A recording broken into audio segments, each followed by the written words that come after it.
Welcome back. My name is Ashley, and this is the Black Sheep Christian Podcast.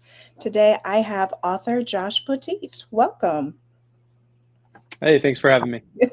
Thanks for joining us. I am happy that you messaged me because I think this is a topic that that I even talk about sometimes at work with fellow parents, and you and your book coming up of parenting against the current, which I think is a very good topic to talk about, especially in today's world.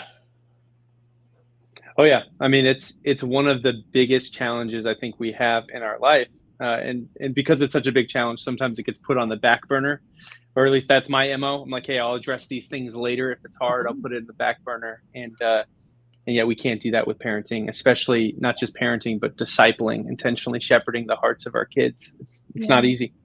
Yeah, it is not easy. And it's interesting because when I have these conversations with other parents, and I remember with my parents and their upbringing, them talking about their upbringing, especially with my dad in particular. My mom, um, dad was in the military, so this scenario didn't apply to her. But with my dad, growing up in Cleveland, living on a street, he talks about other families on that street. And if the parenting didn't happen at the home, it happened at a friend's house, with whatever they were doing or hanging out. And he would talk about how so and so, Mrs. Johnson, disciplined them if they didn't do something right. Yep. So it was like he had a village. And when with me and my brother growing up, we didn't have that. That was completely different for us. We Mm, didn't go to so and so's house and was disciplined. sure. Yeah. It was completely different. So, and then today, I feel the same way. I didn't have that I had to create a village for my daughter in order to be able to have a similar environment that my parents had. Mm. Yeah, I think that's the challenge, is creating authentic communities to help shepherd, like it, because it can't just be the parent, Right. and yet doing it in healthy ways, right? Like there are things that you can absolutely do to help guide my kids, and then there's also some things that's off limits. That's for mom and dad, Yeah. and so knowing those boundaries is really important. I think that's something that, like, as generations have gone on, or especially recently, there's been some pretty big shifts from like how a boomer would parent their kids versus how a millennial. And Yeah. that's not necessarily bad, and it's also not necessarily good. Like there's a give and take. I would say one of the misses that I have noticed, there's a phrase that parents will say these days, and it's like my mission on earth to make this phrase die. And it goes like this. It's, don't tell me how to parent my kids. Uh, Oh, and like, to a degree, there's truth to it. Like, don't go up to a parent who's struggling in the grocery store and tell them how to like lead their kids. Like, you right. don't know them. That's off bounds. But it takes a village to raise a parent, Oh, and I need other parents who are going to rally around me. Parents who have been there before me, have seen the hard things, and can help me not fall into the same pitfalls that they did. When my daughter Lila, like right before she was born, one of the things that I did in the youth ministry, or the young adults ministry that I was a part of, was I knew I was like dad time was coming, like baby was about to be born, and so I went up to my friends who were young adults and they loved Jesus, and I said, "Hey, give me your parents' phone number. Like I need to figure out what they did." And that was incredible because I sat down with them. And I was like, what were the pitfalls? What were your mistakes? What did you do well? And it gave me a jump start, in a way that if I had that mentality of don't tell me how to parent my kids, I never would have had. yeah. Wow. Wow. I'm really digesting that.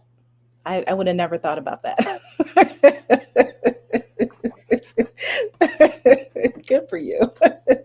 Because and I say that I didn't think about that because I for me in my situation it was just a lot going on, but like Sure. Like it's just a lot, you know. You're thinking about work, maternity leave, and depending upon age or where you are, Totally. your career, your school, and then the stuff Yeah. that a baby needs is just Hmm. incredible.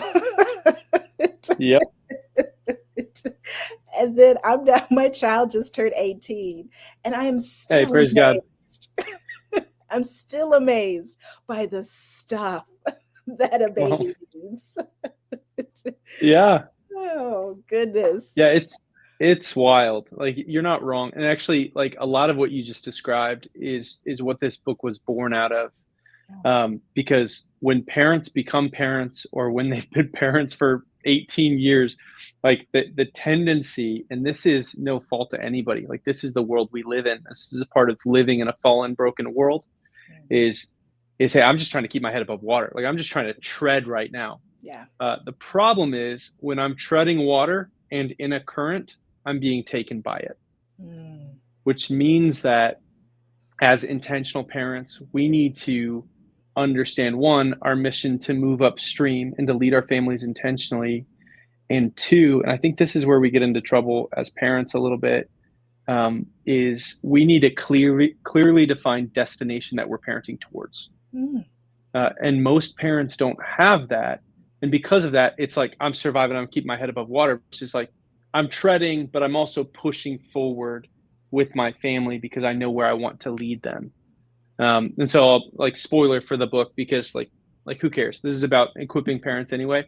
Um, the destination that is laid out in the book that I laid out with my co-author Matt Nations is for my family it's threefold. This is something that Jenny and I, my bride, has we've had a ton of conversations on, and it goes like this: uh, I want my kids to love God, love others, and enjoy us. Mm. And the last one being like when they don't have to be around us, we still want them to choose to be around us. Like that's it. And so what that means, though, how that translates into our life and discipling in our home, is everything we do is pushed through that filter. Mm. Like, does it help us get to our destination? Do we have dinner together as a family every night? Mm. Yes, because it leads towards that destination. Am I a soccer coach right now, even though I never played soccer before in my life? Yeah. Yes, because that helps us move in the do we go to church every Sunday? Like there are things that we have as staples in our home because we got a destination we're moving towards. Mm. All right. So I was thinking like a family business plan. You know, you have what, you know, your mission statement, how to get to that, how you want your family business to be, even though I'm just doing quotes, but then Sure. there's Yeah, yeah. also steps in order to accomplish that. You know, but as a parent, when my child was born, it was just simply like, I just want them to be a good person. Sure. You know, there just wasn't nuances to that. How do I make a good person? Yeah, and I think that's a very real challenge for parents because so I would even say I would push back a little bit on the target, right? Yeah. Because then the question goes to, well, what is good, right? Which is a Yeah. question that Jesus asked, and or like, is it successful, or is it they become good parents, or they check some boxes, or they make a lot of money? What is it? Yeah. And or they're just kind. Which honestly, I want my kids to be kind. But first and foremost, I would say like symptom of that, um, keeping the main thing would be a deep, abiding relationship with Jesus Mm. is going to lead us to have good kids. Yeah. Um, and maybe not by the definition of the world, like, but they don't get to define my kids anyways. It's their walk with Jesus that's going to transcend into their life and how they love and treat and have an impact on others. Um, but again, like it's so easy to say that from a chair and to actually put that into practice is, man, it's hard. Like the last thing that I want, Ashley, is to um, have this super well structured plan, right? Of just like, this is Mhm. what you need to do. And if you're not doing it, you're failing. That's not it. That's not what this is hopefully an encouragement or maybe a loving reminder to say, hey, like the best time to start discipling your kids was yesterday. The Hmm. second best time is right now. So what does it look like for us to have a plan and intentionally lead in that direction? Yeah. It's interesting that you say that, because I that reminded me of a time when I had the bandwidth. I'll say that I had the bandwidth to go to church, because going to Mm, church can take energy for people. And I sure. remember I dropped my daughter off at Sunday school, went to the big people church, and then picked them up. And I remember I was like, "Oh, how was Sunday school?" And their eyes was just like, "I don't know what we talked about. I don't know what we did. I can't tell you, Yep. I can't I can't compute anything." And I remember at that moment I was like, okay. And that's when I started volunteering in children's church in order to Mm, be able to not only be there to teach, but also when we got home, be able to reiterate what yeah. what we went through for that week. So when you do talk about with your last statement about, it doesn't need to be structured. Sometimes when you'll those opportunities are going to come your way, and you either have the bandwidth to be able to do it, find the resource to do it, or be able to not to do it at all, in order to make the goal of just making a human being be with Christ. Yeah, I think that's a really hard point, I think, for a lot of us as parents to figure out how to navigate. Yeah. Because you're right. We hit those seasons where it's like full on, like I'm on fumes. Like I'm broken down on the side of the road just trying to make ends meet. Uh, and yet, for me, the tension has always been everything I say yes to, I say no to something else. Yeah. And so figuring out what are the things that are most important for me to say yes to. So me abiding with Jesus. That like because when I get busy, like and this is ugly and pastors aren't supposed to say this, but I don't care. We're going to be real. Okay. Um I get busy and the quickest thing to get busied out of my schedule is my time with Jesus. Like Yeah. quickest thing, which means that I have to be really careful of guarding that which is most important. And that also translates into shepherding the hearts of our kids.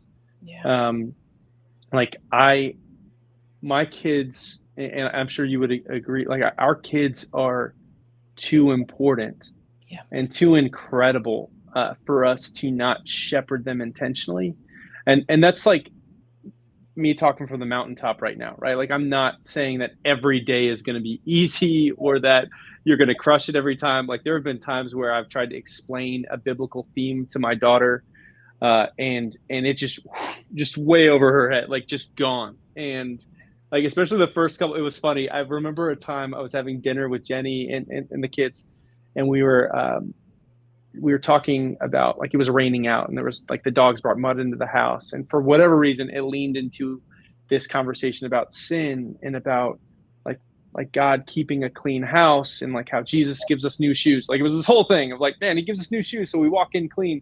And I thought it was so clever, and I look over and she was just gone. Like she was not tracking at all. My wife, she laughed and we just moved on. But like, you're not always going to nail it. Was the point of that weird story? Yeah. Oh my goodness. Yeah. Yeah. My daughter has gotten me a few times with things like that. And you think you're like, yeah, I'm doing it. I'm being a parent. Crushed it. And they just look at you like, no, thank you. Mm-hmm. I'm gonna go play. Yeah. Yep. Yep. Not today. It's too real. It's too real. They do. I do have to say, children really do test your self esteem and ego. Like, are you really how thin skinned you are? Kids really have a great way of testing that.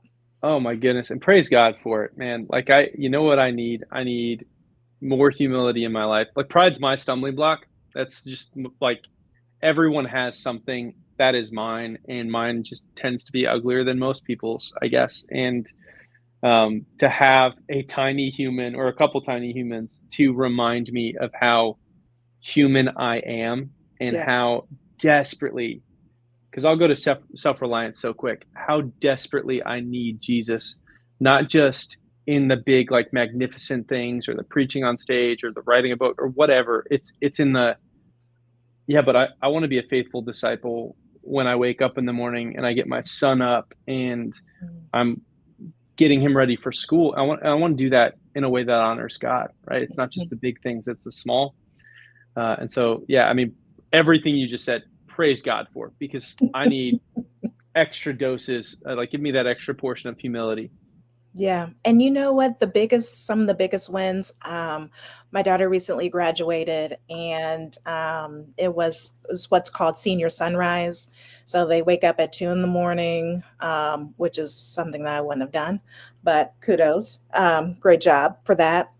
They go to, somebody's house, they go out to breakfast, and they do various activities, and then they go to the high school, and then one kid had an RV, and they play games, and they're basically watching the sunset together as seniors, one of the last things. And I remember they did in the family chat, they said how grateful they are. There are Mm. things that, in their 12 years, 13 years of schooling, there are things that they didn't like.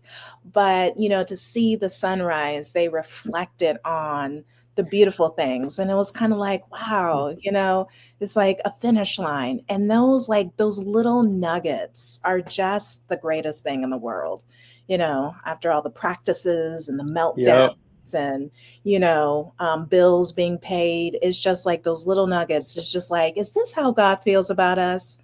Mm. I hope so. No, I love that. I think you bring up something that's so important too, especially when we talk about like having a destination that we're aiming towards. Yeah. Because if you were to drive to, so Ashley, where are you located? Oh, I'm in Dayton, Ohio. Okay, so if you were to drive from Ohio to Florida right Yeah. now, what you're probably not going to do is just focus on Florida the entire time, right? That would be miserable. That would feel like it's just taking eternity. You would look towards the lunch pit stop and the next site that you get to see, and maybe you decide to drive along the coast or through the mountains to get there. Like, you're looking at the mile markers along the way. Yeah. And so what you just described, especially in some of the gratitude statements that you just made, is a really important thing. Because if I'm just looking towards the destination, love God, love others, and enjoy us, well, when they're throwing a tantrum at 3 years old in the middle of the craft section of Target, does not feel like winning. Like, maybe I'm speaking from personal experience, does not feel like winning. And but there's mile markers. There's things Right. that I get to celebrate. Well, hold on. Like, yeah, we had a bad moment, but man, what about the conversation afterwards where we really got to talk about regulating emotions and giving maybe core phrases that they can hold on to, like, you get to decide what offends you. That's like one that we've got in our home right now. Like, it's your Okay. choice what offends you. Having those dialogues and conversations and taking those mile markers is victory. Yeah. And if we focus fully and wholly on the end game, I think we miss out on a lot of gratitude in where we are right now. Yeah. Wow. That's a big conversation. What offends you? Woo. Don't you learn that real quick, Oh, especially with multiple kids and sibling problems. I'm waiting for it to get weaponized against me. I know it will at some point. It's coming.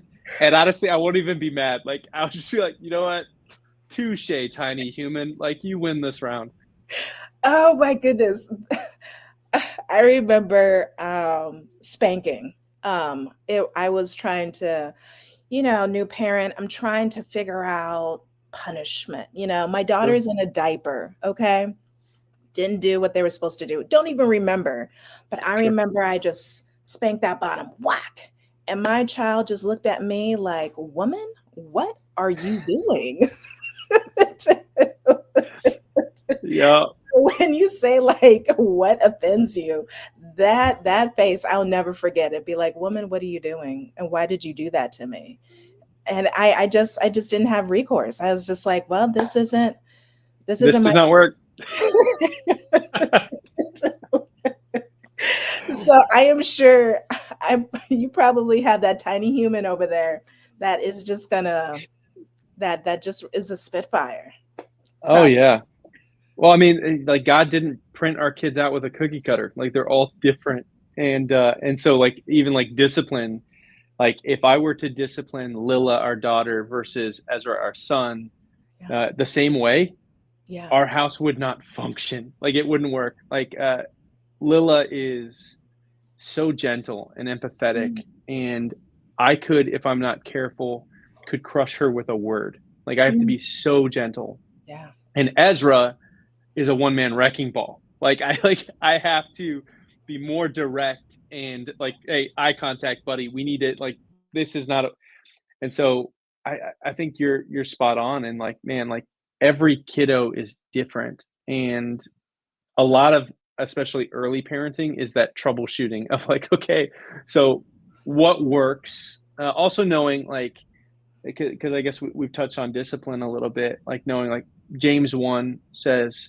that the anger of man does not produce the righteousness of God, Yeah. which means that discipline, really anything out of anger, isn't helpful.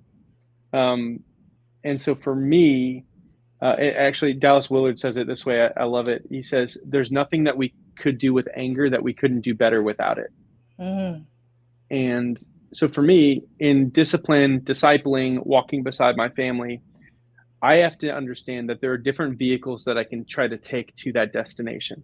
yeah. And one of those vehicles could be anger, which I would call a lesser vehicle. That's not going to actually, like lesser, like inferior vehicles lead to inferior destinations. And so I Yeah. want to take the vehicle that Jesus took, which was love. Like everything he did was built on love, whether it was like meeting the leper and healing him, Yeah. or giving a healthy rebuke to the Pharisee. Like Mm, both of those were met, like those were love responses of Jesus. And so in discipline, whatever we choose and whatever works for our kids, and this is a whole like guarding my heart, like I get to decide what offends me sort of thing, yeah. is the vehicle is not meant to be anger. Um, and that's hard. Yeah. That's, Yeah. That is because they do a great job at testing oh yeah, they're button pushers. They love it. in ways that you just never could imagine. I know. But that's the beauty of it, Ashley. Like you're growing too. Like I'm Yeah. growing too. Like Jesus didn't say, "Hey, parent these kids so that they can become more mature." It was like, "Hey, you're going to help them grow and they're going to help Yeah. you grow." Yeah. Yeah. That's a beautiful way of saying it. That's a beautiful way of saying it. Because I am definitely not the person that I was. Um, Definitely not. Without kids, would have had a I would have had an easier life. That's for sure. Sure. But I mean, at the end of the day, I don't know. It's really interesting because people are having less kids. It's understandable. It's hard. It's expensive. Why do we do this to ourselves is a great question that I still ponder. But when you get to the finish line, it's like growing a garden. Like Hmm. once the flowers bloom, it's just the most beautiful thing, and you just forget how expensive and how backbreaking that garden was putting it together. Oh, so question for you. So when Yeah. writing this book, what surprised you the most when putting this book together?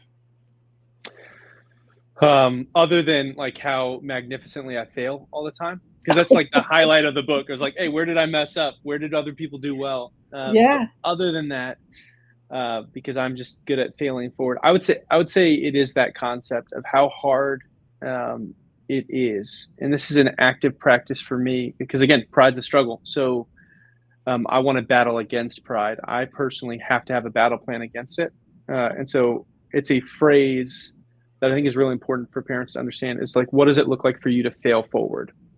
Wow. Because culture today says you cannot have weaknesses, you can't make Yes. mistakes, you cannot be vulnerable because then you'll be exposed and someone will use it against you. And that might be true, but that didn't stop Jesus. It was used against him, and he Yeah. still put himself up on the cross. So for me, I think the surprising part slash the part that was surprising was how fruitful Mm. authentic vulnerability actually is. Oh, wow. Because we view it as like if I show weakness, especially to my kids or any leadership that I'm in, we view it as undermining our authority. But what it actually does is it builds credibility and it Mm. deepens relationship. And so I think that was the big surprise. And I mean, Jesus modeled it, so maybe I shouldn't have been surprised. But over and over again, I've seen this happen, and it's not just in my parenting, like it's in my marriage, it's Mm. leading my staff here at the church. Like leading from vulnerability is a gift that I get to give people, and Yeah. the deeper connection is the reward that I get to have from it. So I would say that that's a key piece that was surprising to me. Wow, that's beautiful. I'm digesting that one. Yes, I would agree with you on that one. Um, I would agree with you on that one. That's beautiful. I'm thinking because sometimes I'm at a point where I remember I did something. I get road rage easy. That's something that I'm working on. That's awesome. When somebody moves too slow, it really affects me. It offends me easily. Uh-huh. Yeah. And I remember one day I told my daughter, I mean, like I caught it, I acted Yeah. and I caught it. And I said, "Don't be like me. Don't be like me." And my daughter was like, "I won't." Like, Nice. don't worry, I won't. But yeah, when it comes to vulnerability, because I also think after telling that story, the relationship with my parents and then the relationship that they have with their parents, vulnerability is quite vast between the Hmm. generations. I am more vulnerable with my daughter than I was with my parents and with their parents. And as an adult, I've noticed that my parents have become more vulnerable with me with some things about, their struggles. Which I find quite fascinating. I don't know if because they're just old and tired, or it's just Sure. the way that is changing, or how they've seen me parent my daughter. Because I've been vulnerable sometimes. I'd be like, I'm tired, or I remember like finances. I remember they were young and I was like, I can't afford Cocoa Puffs right now. And Yep. I That's remember real. that was real. I was like, it's not on sale. I don't have a coupon. It Yep. doesn't fit the rules. I can't afford Cocoa Puffs. And I remember they told me one day when they saw the Cocoa Puffs how happy they were. But vulnerability, that's a beautiful surprise. Yeah. Yeah. Yeah. And to get practical with it, because there's levels of vulnerability too that just aren't appropriate. Yeah, For that's like true. a 3-year-old can't carry the same weight or understand the same concepts as a 17-year-old. Yeah. And so, easy example being, so part of my story walking with Jesus is I'm a recovered alcoholic. I'm 13 years sober by the grace of God, but that's something I walked through. Uh, Now, my son, who is 2, has no clue. like, like that's like he couldn't understand anyway. But our daughter, who's older, she understands some of the concepts around it. Like Yeah. she understands not so much the alcoholism piece, but that dad, apart from Jesus, made some very, very foolish decisions, and Yeah. that his world gravitated towards things that it really had no business having a hold of his heart. Like she'd tell you that. Yeah. And as she gets older, using my testimony as a way to continue to point my kids to Jesus in age appropriate ways is really important. I'd say the other thing, and this is one that's so important for parents to know. There's a phrase that I want everyone to like just lock in, Okay. and it goes like this: When your kids ask you a question, and you have no idea because kids are going to ask you questions that you have never thought of, like never thought of. They ask you that. Here's the phrase. It goes like this: I don't know. Let's find out together. Hmm. That's discipleship. Yeah. That's too often we'll say, well, because the Bible says so, or God works in mysterious ways, or just because, or because I said so. But actually, we can take it a step further and get to the why and get to the understanding. And honestly, it's a way that we grow too. I grow too, is when my daughter asks me a question that I'm like, I have never thought of that before in my life.